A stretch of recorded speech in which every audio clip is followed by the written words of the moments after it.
나는 밀리터리 덕후다. 본격 밀리터리 팟캐스트 밀떡을 시작합니다. 정치와 함께 경례 밀떡!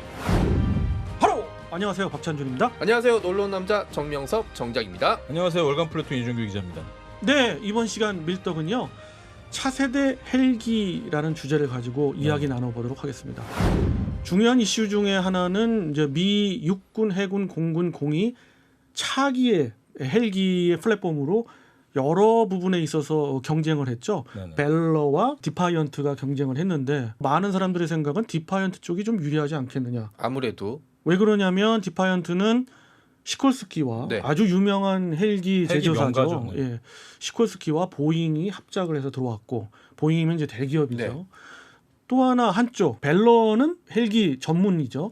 벨사가 네. 들어왔습니다. 다만 벨사는 단독으로 들어왔기 때문에 어떤 측면에서는 벨사가 좀 불리하지 않을까 이런 예측을 해봤는데, 예측과는 달리 V280 벨러가 선정이 됐어요. 그렇죠. 왜냐하면은 이 동축 반전 헬기에다가 추진식 프로펠러가 있는 디파이언트가 좀 더 헬기스러워 보였고, 벨러 같은 경우는 오스프리의 영향 때문에 이거 사고 많이 나는 거 아니야? 라는 생각들이 좀 많이 있어서 저도 이제 언뜻 들었을 선입견이 때는 어느 정도 좀 그게 있었죠. 저 들었을 때는 그래도 벨러가 나쁘지 않아 보이긴 하지만 그래도 안정성 있게 헬기니까 디파이언트로 하지 않을까라는 생각을 좀 해봤었는데 예상 바뀌었습니다. 제가. 결정적인 게 두 가지인데요. 역시 보잉 때문에요. 보잉 시콜스키가 두 기체를 내놔라 했는데 기간 내에 안 내놨거든요. 아하. 미국의 방산을 보면 어떤 기한을 안 지켰을 때는 가차 없거든요. 가차 없죠. 그런데도 불구하고 또 두 개 기체 중에 늦게 내놨고, 그 두 개 기체 중에 한 개는 추락을 했어요. 아이고야. 그렇기 때문에 불리함이 있었고, 그게 결과로서 나타난 게 첫 번째고, 두 번째는 어떤 기술적인 특징이 있었다고 그러는데, 우선 차세대 기동 헬기, 우리도 차세대 기동 헬기를 지금 개발하려고 하고 있거든요. 네네.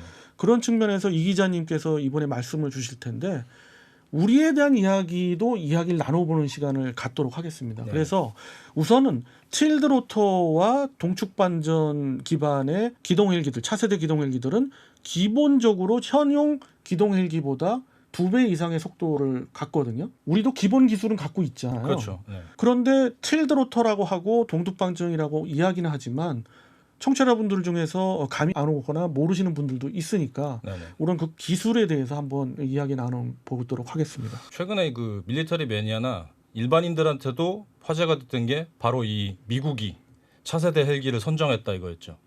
이게 사실은 뭐 결과물이 지금 나와서 그렇지 계획 자체는 10여 년 전부터 진행됐던 거예요. 2000년대부터 진행이 돼서 이제 선정이 된 건데, 일단 ROC 자체가 좀 달랐죠. 차세대 헬기는 더 고속이고 멀리 가야 된다, 그런 걸 내세웠기 때문에 현재 헬기로서는 좀 도달할 수 없는 뭐 460km 이상의 속도가 뭐 3000km 이상을 날라야 된다, 수평 비행을 했을 때.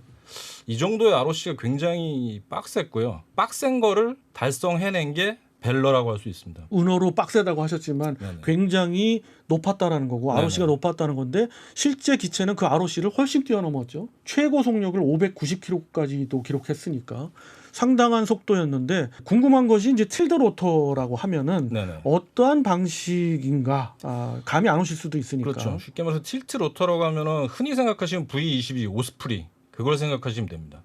그러니까 헬기처럼 이제 그 프로펠러가 위로 이륙을 이렇게 했다가 올라가. 네네. 실제 이제 속력을 낼 때는 앞으로 돌려서, 네. 그러니까 헬기와 비행기의 장점을 동시에 갖고 있는 형태라고 할 수 있겠습니다. 그렇습니다. 또 하나 이제 그 대항마였던 동축반전 기반의 디파이언트, 그러니까 네, 동축반전 기반의 헬기들은 동축반전이라는 게 뭔가요? 이게 쉽게 우리 근처에서도 찾아볼 수 있는 게 카모프사가 이걸로 또 유명합니다. 소방 헬기. 네, 손바닥 동축 반지를 쓰면은 일단 테일 로터가 필요가 없어요.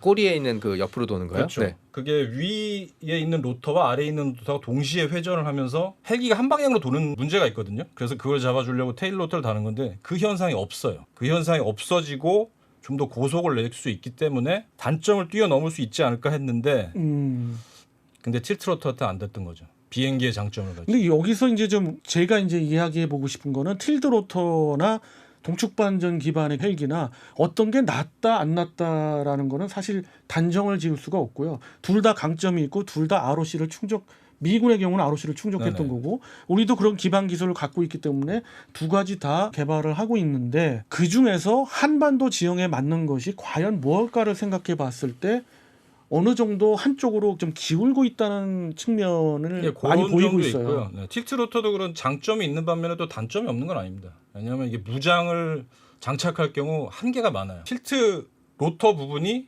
위로 올라갔다가 아래로 내려갔다 하는 가동폭이 있기 때문에 주익에다가 무장을 달기가 힘들어요. 아, 그래서 이 단점이 이미 V22 오스프리에서 나와서 V22 오스프리 같은 경우는 아래쪽에다 기관포 정도를 다는 걸로 끝났는데 근데 과연- 그거는 또 기술적으로 많이 극복이 되는 것 네, 같아요. 동체에다가 뭐 이렇게 추가를 단다거나 네, 그런 점이 좀 미군의 있죠. 같은 경우는 오히려 지금 이제 두 가지 큰 틀에서 지금 개발을 하고 있거든요. 하나는 기동 헬기 쪽인데 기동 헬기 쪽은 이번에 이제 결론을 냈고요. 냈고요. 그렇지만 반면에 공격 헬기 쪽은 네네. 또 다른 그런 시스템으로 가지 않을까 싶고 어떻게 보면 동축 반전이 채택될 수도 있고 또 다른 것이 채택될 수도 무장 있어요. 사용 범위하고 그렇습니다. 네, 범위 같은 거 뭐 거리 그런 것 때문에 그렇습니다. 무장 활용 때문에 그런 점이 있습니다. 그런 점이 분명히 있어요. 있지만은 그것도 극복을 하는 경우도 있기 때문에 우리로서는 두 가지를 다 놓고 볼 수밖에 없었다라는 거고요. 그렇죠.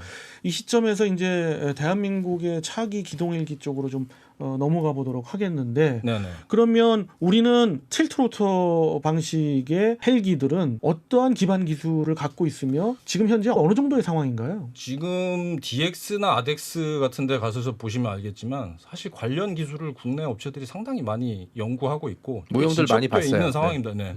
뭐 대한항공에서부터 시작해서 뭐 카이도 하고 있고 지금 뭐 하나 디펜스, 하나 에어로스페이스죠. 그쪽에서도 지금 하고 있고 그 연구들을 열심히 하고 있는데 그 중에서도 칼이라고 그 KARI 그 항공우주원 어떻게 보면 틸트로터의 원조죠. 그렇죠. 그 대한민국 입장에서는. 네, 어떻게 보면 기술도 가장 고 단위에까지 지금 달해 있죠. 그래서 TR100이라고 이게 뭐 잘 모르는 분은 많을 텐데 국내에서 틸트로터기로는 지금 무인기지만 가장 발달해 있는 상태의 기체입니다.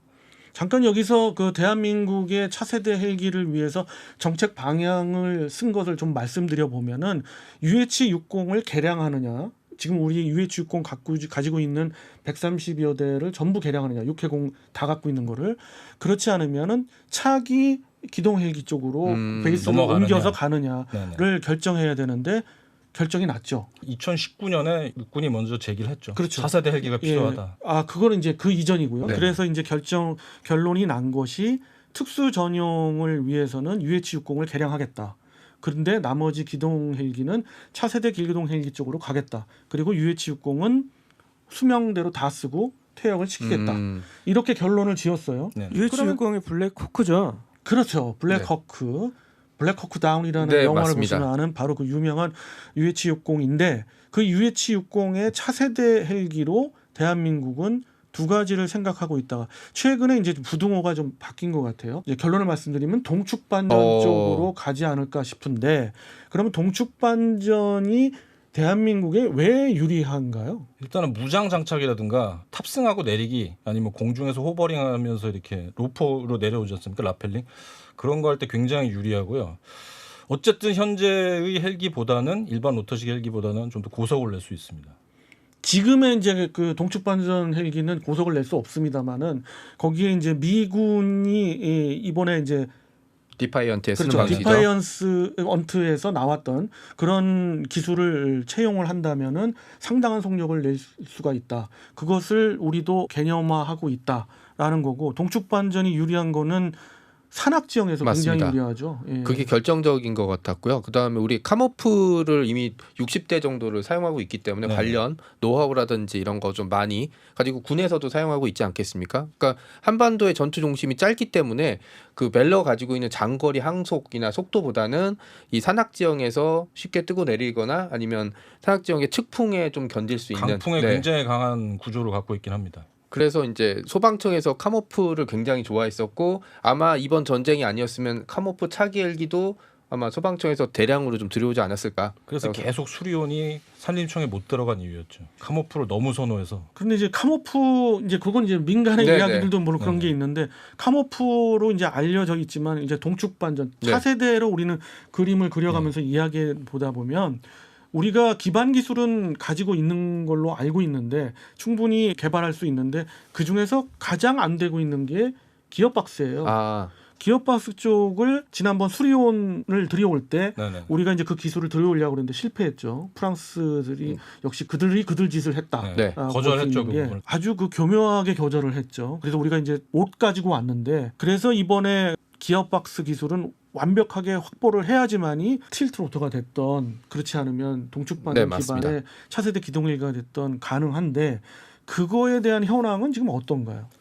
지금 연구를 하고는 있는데요. 가시적인 성과는 사실상 크게 보이진 않고 있습니다. 왜냐하면 이게 기존의 그 동축 반전을 재현한다면 모르겠는데 말 그대로 차세대로 가야 되거든요. 속도도 확보를 해야 되고 엔진의 파워도 그대로 전달을 해야 되고 그러면서 깨지지 않고 내구성까지 확보를 해야 됩니다. 이런 헬기 기술 중에 핵심이라고 할 수 있는 부분이라서 그 부분에 대해서 지금 연구는 계속되고 있고 가시적인 성과는 2030년대로 보고 있지 않을까 싶습니다. 지금. 그렇죠. 그 2030년대 초반이 되면은 우선 단계별로 가야 되거든요. 우리가 그 이태리의 모 회사와 이제 합작을 해가지고 기술을 들여오지 않습니까? 카이가 들여오게 되면은 카이가 지금 개발 중에 있는 게 뭐부터 우선순위를 둬야 되면 수리온입니다. 그렇죠. 수리온의 엔진의 파워를 그대로 전달할 수 있는 그런 기어박스를 우선 갈아줘야지 수리온이 수리온에 장착한 엔진을 파워를 그대로 낼 수가 있거든요. 그게 중요한 게 우리는 산악지형이 많기 때문에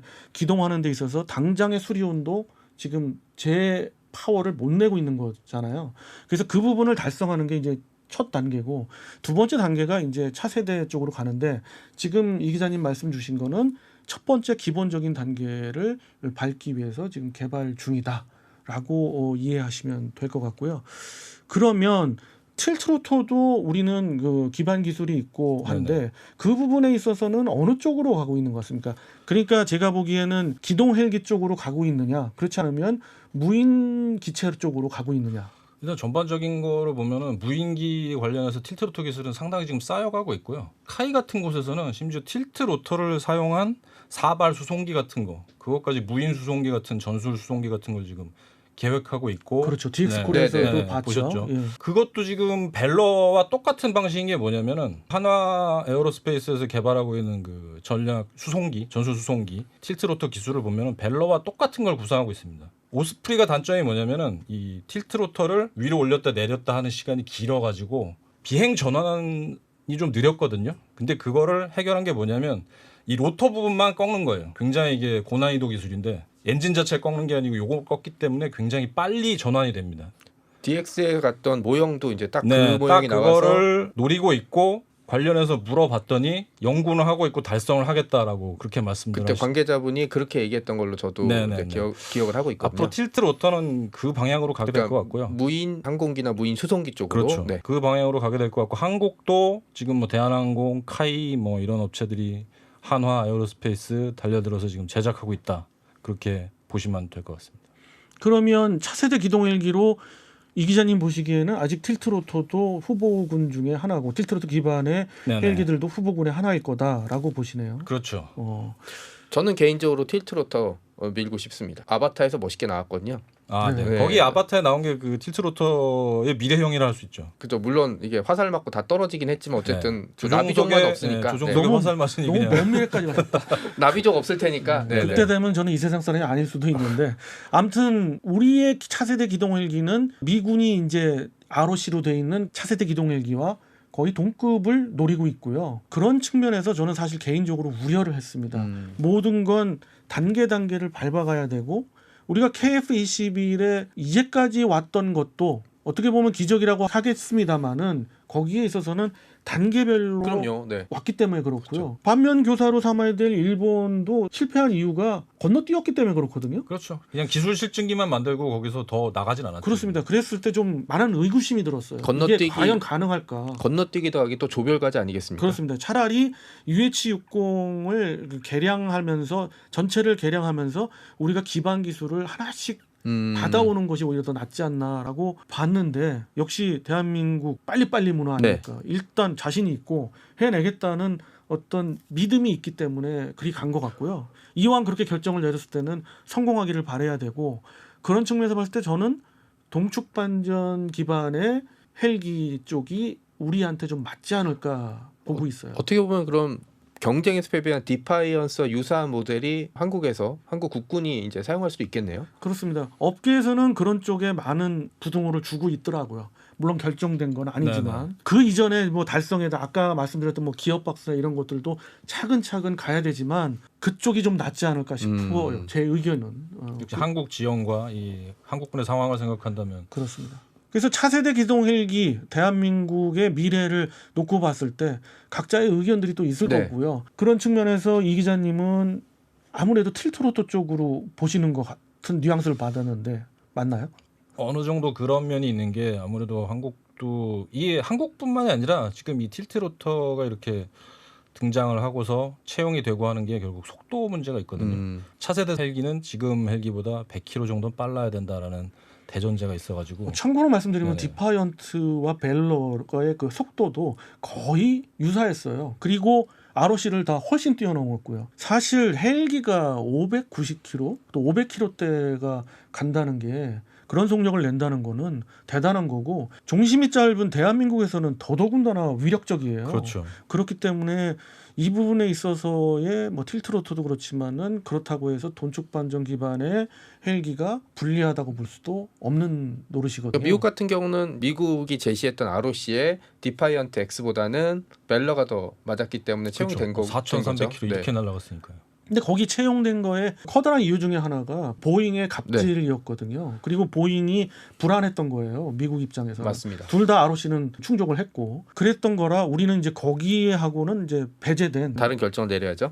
다른 결정을 내릴 수도 있고 같은 결정을 내릴 수도 있는데 다시 제로 베이스에서 볼 수 있다는 얘기죠. 그래서 이 기자님이 보시는 틸트로터 쪽도 좋고 제가 보는 동축반전 쪽도 좋고 정 작가님도 다른 쪽을 또 보시겠습니다만은 틸트로터는 이상하게 지금까지의 그 상황을 보면 무인 헬기 쪽, 그렇죠. 무인 회전익기 쪽에 한국은 이미 그거에 대한 예. 기술은 제대로 확보하고 있는 것 같습니다. 예, 뭐 그것이 이제 유인으로 갈 수도 있는 것이니까 그렇지만은 무인 쪽으로 주로 가고 있는 거. 그런 이유 중에 하나가 사고가 잦으니까 맞습니다. 네. 아직까지 기반 기술이 약하다 보니까 그런 것 같아요. 제가 보기에는 뭐 그렇게 안 갈 수도 있는 거고요. 맞습니다. 예, 차세대 길동이가 말씀대로 네네. 틸트로터 쪽으로 갈 수도 있는 거고요. 말 그대로 기술이 어떻게 개발되느냐 그거에 달린 거기 때문에 그렇습니다. 차근차근 지켜보면 될 것 같습니다. 흥미롭게 지켜볼 부분인 것 같고요. 여러분들 생각은 또 어떤지 궁금하기도 하고요.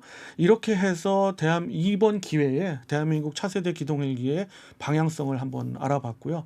또 다른 시간에 여러분들과 만나 뵙도록 하고 이 헬기 관련해서는 다른 이슈가 있을 때 찾아뵙도록 하겠습니다. 정치와 함께 경례 밀떡!